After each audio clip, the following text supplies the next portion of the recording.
오늘 읽으실 말씀은 사도행전 14장 1절에서 18절까지 말씀입니다. 사도행전 14장 1절에서 18절까지 말씀입니다. 제가 읽고 마지막 절 합독하도록 하겠습니다. 이에 이고니온에서 두 사도가 함께 유대인의 회당에 들어가 말하니 유대와 헬라의 허다한 무리가 믿더라. 그러나 순종하지 아니하는 유대인들이 이방인들의 마음을 선동하여 형제들에게 악감을 품게 하거늘 두 사도가 오래 있어 주를 힘입어 담대히 말하니 주께서 그들의 손으로 표적과 기사를 행하게 하여 주사 자기 은혜의 말씀을 증언하시니 그 시내의 무리가 나뉘어 유대인을 따르는 자도 있고 두 사도를 따르는 자도 있는지라.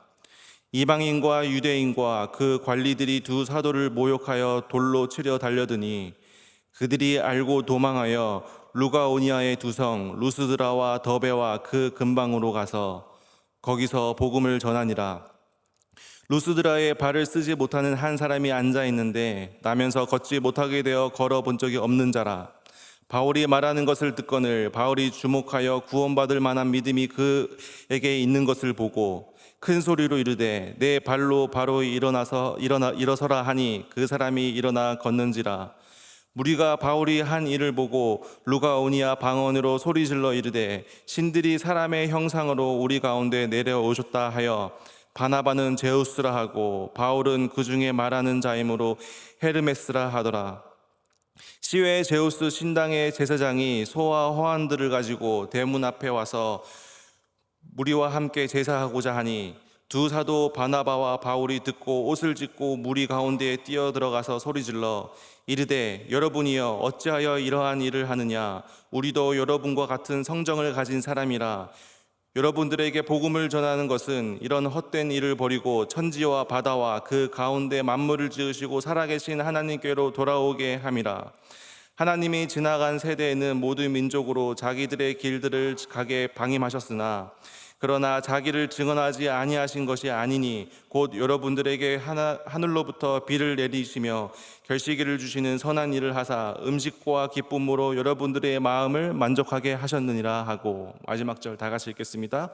이렇게 말하여 겨우 무리를 말려 자기들에게 제사를 못하게 하니라. 아멘. 지난 2000년 동안 이 교회의 역사를 보면 이 복음은 어떤 상황에도 항상 정지되어 있지 않고 확장되어 왔다는 것을 우리는 볼 수 있습니다. 엄청난 고난과 또 핍박이 있어도 복음은 계속해서 전진해 나갔습니다. 복음은 지난 2000년 동안 이 유대를 넘어서 또 유럽으로, 또 유럽에서 영국으로, 또 영국의 청교도들을 통해서 미국으로 복음이 전해졌고, 또 이 미국에서 또 우리나라와 또 중국, 이 아시아로 이르는 복음이 전파되게 되었습니다. 그러나 이러한 복음의 전파의 역사는 항상 고난이 있었고 박해가 있었습니다. 특별히 우리나라에서도 복음이 전해지기까지 많은 선교사님들의 눈물과 박해와 고난이 있었습니다. 하지만 이러한 고난과 박해 가운데서도 하나님께서 역사하셨고 복음은 계속해서 점진되어져서 나아갔다라는 것입니다. 오늘 본문의 이야기도 마찬가지입니다. 사도 바울이 곳곳에 가는 곳마다 복음을 전하지만 그곳 가운데서는 박해와 고난이 있었습니다. 그럼에도 불구하고 복음은 점점 확장해져 갔고, 그럼에도 불구하고 하나님의 나라는 점점 커지게 되었다라는 것입니다. 그러한 하나님의 섭리, 하나님의 역사를 오늘 본문 14장에서도 볼 수 있습니다. 오늘 이 본문 사도행전 14장은 이 사도 바울에게 있어서 매우 중요한 장입니다. 그리고 사도행전의 한 축을 이루는 장입니다. 왜냐하면 지금까지는 이 사도 바울, 이 바울을 호칭할 때는 청년 사울, 바울이라고 호칭을 하지만 이 14장부터 처음으로 바울에게 사도라는 호칭이 붙여지게 됩니다. 사도, 이 12제자, 이 사도를 보면 예수님께서 부르셨고 또 예수님과 함께 기도했고 또 예수님의 사역 가운데 함께 했고 마지막 만참도 함께 했고 예수 그리스도의 십자가의 사건을 직접 목격했고 또 예수님의 부활과 승천을 경험한 이 사도의 반열에 오른다는 것은 굉장한 일이었습니다. 그런데 이 성경을 보면 이 14장부터 사도행전 14장부터 사도 바울이라는 호칭이 쓰여지게 되는데, 성경의 어느 곳에서도 이 바울에 대한 사도의 임명식이나 선포식 이런 것들이 나오지 않습니다. 자연스럽게 이 사도행전 14장을 통해서 사도 바울이라고 호칭하는데, 그 오늘 본문을 통해서 그 사도의 강력한 메시지가 나오게 됩니다. 우리 1절을 제가 읽어보겠습니다. 이에 이고니온에서 두 사도가 함께 유대인의 회당에 들어가 말하니 유대와 헬라의 허다한 무리가 믿더라. 사도 바울이 말하니 유대와 헬라의 허다한 무리가 믿더라라고 강력한 이 복음의 능력을 전하고 있다는 것입니다. 여기서 허다한 무리, 이 허다한의 원어는 폴리스죠. 우리가 어떠한 거대한 것을 말할 때 폴리라는 단어를 쓰지 않습니까? 그리고 허다한 무리도 플레도스입니다.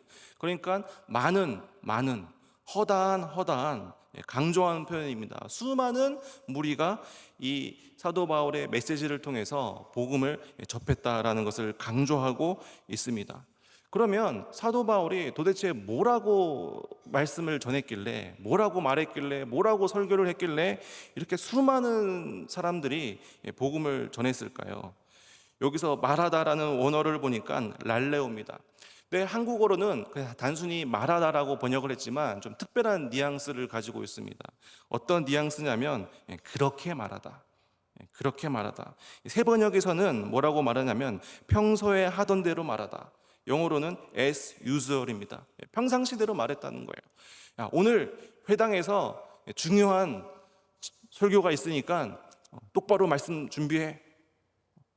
원어도 자세히 보고 주에도 열심히 해서 특별한 은혜가 있어야 돼 라고 해서 특별하게 말한 것이 아니라 평소에 하던 대로 평소처럼 그렇게 말을 했더니 수많은 무리가 복음을 전하는 역사가 있었다라는 것입니다.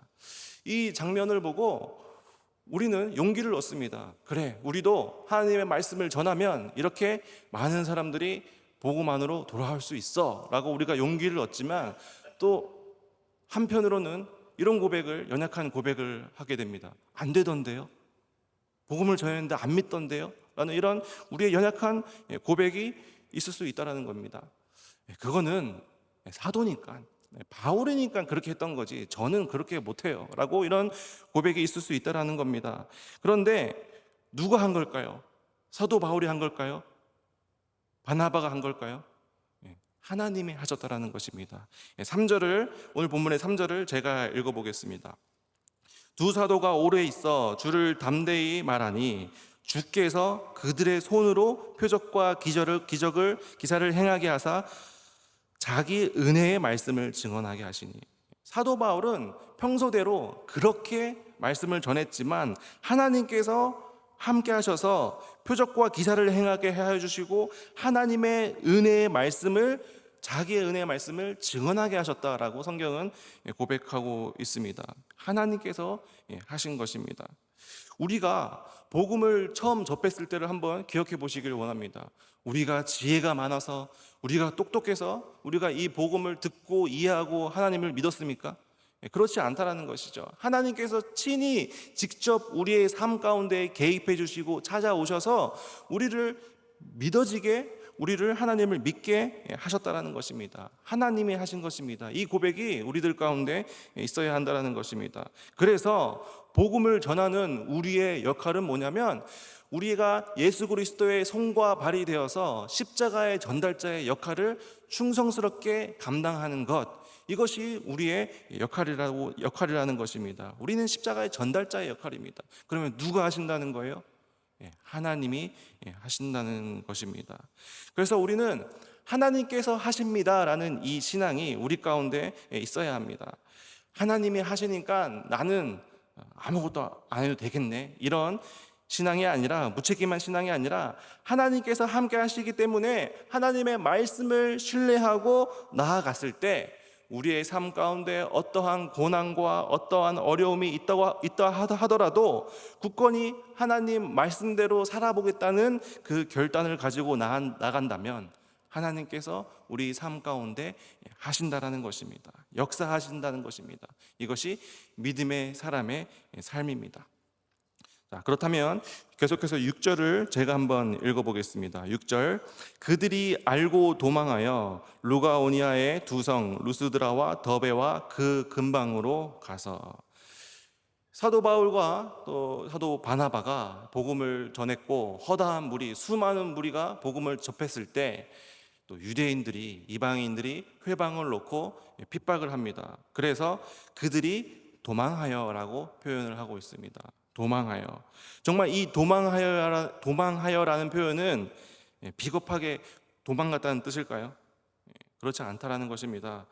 떠날 때가 있고 있어야 할 때가 있어서 그것을 분명히 알았다라는 뜻입니다. 우리 삶도 마찬가지죠. 떠날 때가 있고 있어야 할 때가 있습니다. 오늘 본문의 3절을 보니까 그 핍박과 박해가 극에 달았을 때 두 사도가 오래 있어.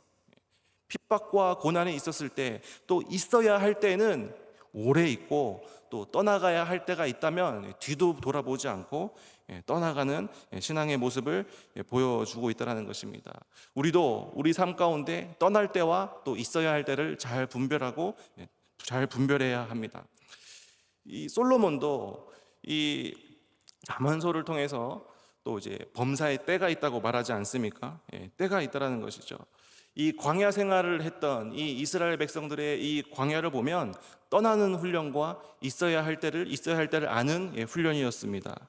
불기둥과 구름기둥으로 있어야 할 때는 있고, 또 하나님께서 구름기둥으로 또 떠나야 할 때를 알려주실 때는 순종하며 떠나는 그 훈련이 있었다라는 것이죠.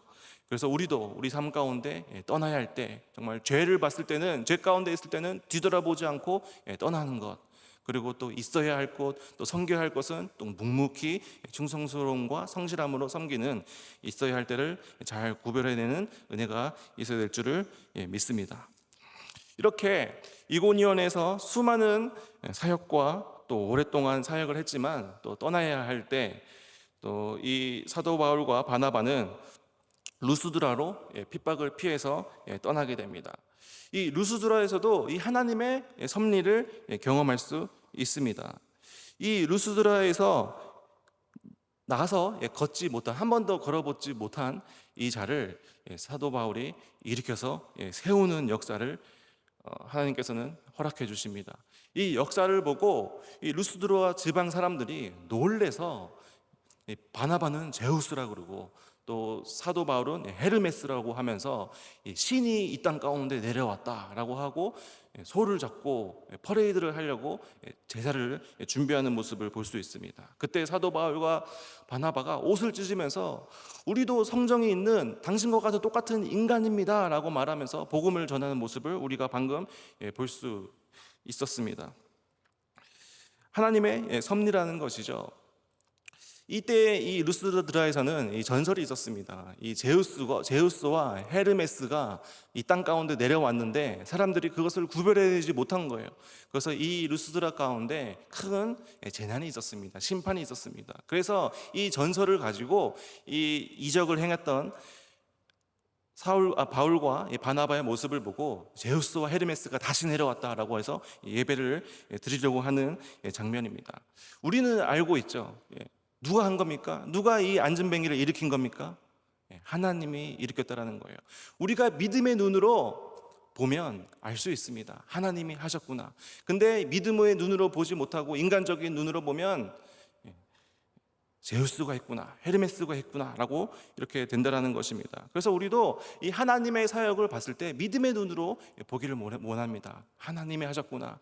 인간적인 눈으로 봤을 때는 비시디아 안디옥에서 쫓겨나고, 또 이 이고니온에서 오랜 시간 동안 열정과 모든 재물과 모든 것을, 시간을 다 쏟아 부었는데 그곳에서도 또 쫓겨납니다. 또 쫓겨나고 루스드라에서도 결국은 쫓겨나죠. 인간적으로 눈으로 세상적인 눈으로 보면 실패하고 쫓겨나고 얼마나 큰 손해가 있었습니까? 그런데 믿음의 눈으로 보면 이 모든 것이 하나님의 섭리고 이것을 통해서 놀라운 복음의 확장과 하나님의 역사가 점점 점진된다라는 것입니다. 이것이 하나님의 하셨습니다라는 신앙의 신비입니다. 이 루스드라 사건을 계기로 사도 바울은 2차 전도 여행 때 다시 한 번 더 루스드라를 찾습니다. 거기서 누구를 만나는지 아십니까? 거기서 사도 바울의 영적 아들이었던 디모데를 만납니다. 그래서 사도 바울이 이 감옥에서 죽기를 얼마 안 남은 상황에서 성경을 쓰죠. 그게 바로 디모데 전후서입니다. 사도 바울의 유언장과 같은 너무나도 주옥 같은 말씀을 그때 쓰고 우리에게 전해지게 됩니다. 이 디모데 전후서를 통해서 우리가 이 예수 그리스도의 몸된 교회를 어떻게 바르게 세워나갈 수 있는가, 또 우리의 호흡이 멈추는 순간까지 하나님의 자녀로서 그리스도인의 참된 신앙으로서 어떤 마음 자세를 가지고 우리가 살아가야 하는가, 너무나도 큰 권면을 주게 된다라는 것입니다. 그뿐만이 아닙니다.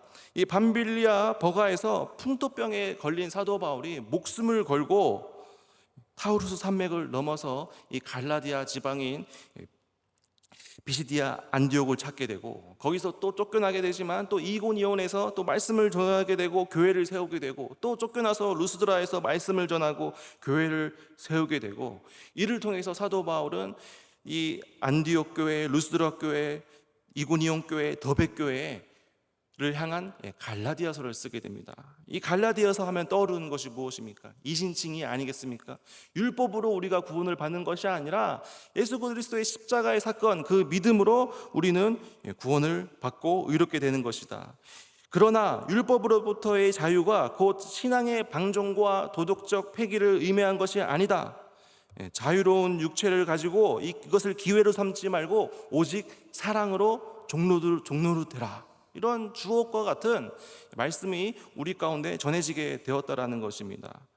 율법의 정죄로부터 인간을 자유케 하는 이 복음의 능력을 선포하는 이 갈라디아서는 별명이 있죠. 기독교의 자유대헌장, 마그나 카르타라고 오늘날 불리고 있습니다.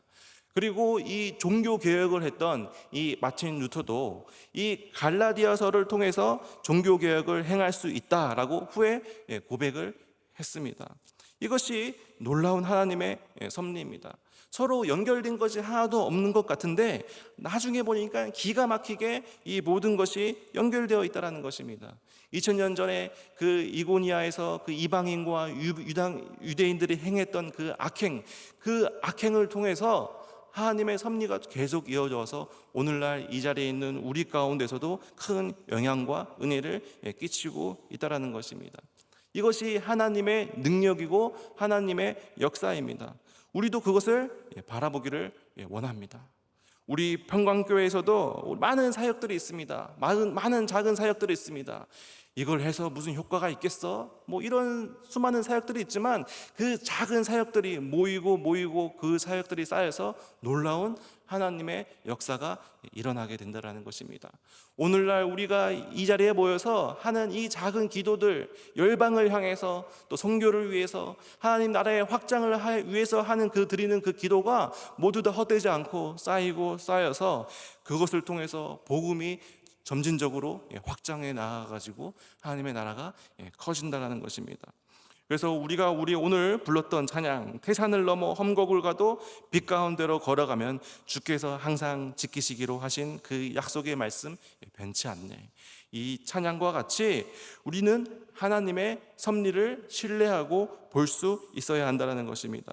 오늘날 여러분들도 이 복음의 역사에 동참하시며 하나님 나라에 귀하게 쓰시는 일꾼들로 서가시기를 원합니다. 우리의 삶 가운데 이해할 수 없는 일들, 고난과 박해가 우리 가운데 있더라도 이것을 통해서 하나님께서는 놀라운 일을 이루실 거야 라는 하나님에 대한 신뢰와 하나님의 말씀을 붙잡는 그 견고한 신앙을 위해서 오늘 기도하며 하나님 나라의 일꾼으로 서가는 여러분들 되시기를 축복합니다.